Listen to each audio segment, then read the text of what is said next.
Bonjour, je suis Frédéric Filet, je suis chef de secteur pour la coopérative forestière Alliance Forêt Bois et nous sommes aujourd'hui dans une parcelle forestière située sur la commune de Romagne dans la Vienne. Cette parcelle forestière, constituée d'un taillis de châtaignier, avait été entièrement dévastée par la tempête de 1999.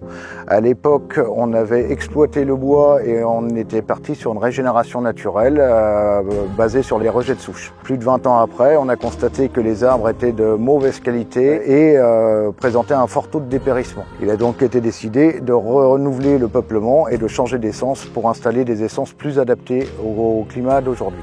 Ici, après avoir fait des travaux du sol localisés, on a installé des chênes sessiles, des alisiers terminaux, des poiriers sauvages, des bouleaux et des cèdres.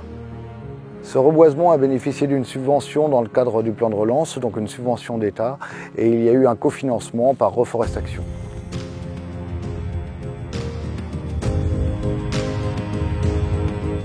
Je suis Marie Aboud et je travaille chez Reforestation en tant qu'ingénieure forestière. Reforestation accompagne des porteurs de projets dans leurs projets de plantation et de régénération des forêts. Et notre objectif, c'est de pouvoir mettre en relation les porteurs de projets et des financeurs. Les forêts françaises, aujourd'hui, vont jouer 3 fonctions majeures qu'on va essayer de retrouver dans tous nos projets. On va avoir tout d'abord une fonction environnementale. Les forêts doivent pouvoir accueillir et maintenir la biodiversité en place dans nos forêts françaises. On va également avoir une fonction sociale, une fonction qui va permettre aux gens de pouvoir venir en forêt, de pouvoir profiter des forêts par des balades, de la cueillette ou d'autres activités de loisirs.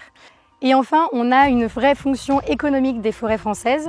Les propriétaires forestiers ont des obligations d'investir dans les forêts pour les pérenniser, qu'elles continuent d'exister et de produire du bois pour approvisionner la filière bois en France, qui est très importante pour qu'on puisse être aussi un peu autosuffisant en bois dans notre pays.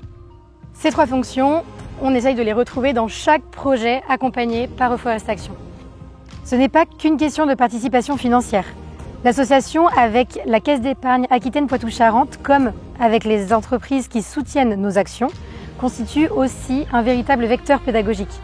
En embarquant ses clients dans l'aventure, la Banque régionale relaie, accompagne et renforce nos actions de sensibilisation. Depuis la mise en place de notre collaboration avec Reforestation en janvier, ce sont plus de 3400 arbres qui ont été plantés sur le territoire Aquitaine-Poitou-Charentes. Ces opérations de reboisement répondent à des attentes fortes de nos clients. Des clients qui aujourd'hui souhaitent donner du sens à leur épargne, mais aussi être acteurs de la transition. Les consciences s'éveillent, chacun souhaite s'engager, mais ne sait pas toujours où et comment le faire. C'est face à ces constats qu'on a décidé d'accompagner nos clients sociétaires dans cette démarche. Le fonctionnement est très simple. Pour toute ouverture d'un compte sur livret vert, on offre la possibilité à nos clients sociétaires de pouvoir planter un arbre dans une des 3 forêts sélectionnées par nos soins. Quant aux fonds collectés sur ces comptes sur livret vert, ils servent à financer des projets immobiliers respectueux de l'environnement destinés à nos clients particuliers. Nous sommes fiers de cette collaboration avec Reforestation et de ce dispositif doublement vertueux. Cette opération s'inscrit dans un dispositif plus large, avec notamment 2 autres partenariats marquants, 1 million d'arbres avec Bordeaux Métropole et Agir pour la forêt avec le fonds de dotation de l'ONF. Grâce à ces différentes collaborations, la Caisse d'épargne Aquitaine Poitou-Charentes poursuit son engagement en faveur de la transition environnementale.